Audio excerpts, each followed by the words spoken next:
काल 20 जुलै 2026 रोजी रात्री 12:30च्या सुमारास काही लोक चालून आले आणि जेवण वगैरे करून आराम करत होते.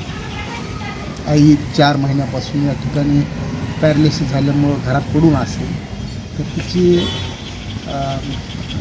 सेवा करण्यासाठी मोठी बहीण असते, ती बहीण होती, पत्नी होती, मी होती, आई होती. असं आम्ही सगळे रात्री आराम करत होतो. 12:30च्या सुमारास काही लोक इथं गेटच्या समोर येऊन मोठमोठ्याने शिव्या देत होते की मागत्या बाहेर ये, तुला आरक्षण वर्गीकरण देतो. आणि आईवरून बहिणीवरून अशा पद्धतीच्या सातत्याने शिव्या सुरू होत्या. मी बाहेर निघण्याचा प्रयत्न केला, परंतु घरच्या लोकांनी मला बाहेर येऊ दिलं नाही.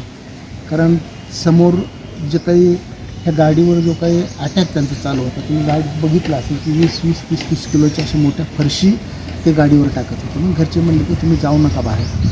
आणि दरम्यान त्यांनी 10-15 मिनिट गाडीची तोडफोड या ठिकाणी केलेली आहे. आणि मग आम्ही पोलिसला फोन करू, त्या ठिकाणी घटनेची माहिती दिली. पोलीस येऊन मग रात्रीपासून त्या ठिकाणी हे सगळं पूर्ण गुन्हा दाखल करण्याची प्रक्रिया सुरू आहे.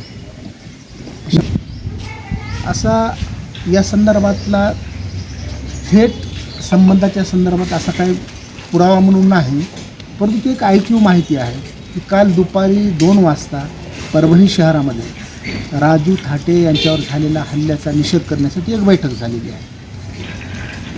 आम्हीही निषेध केलेला आहे.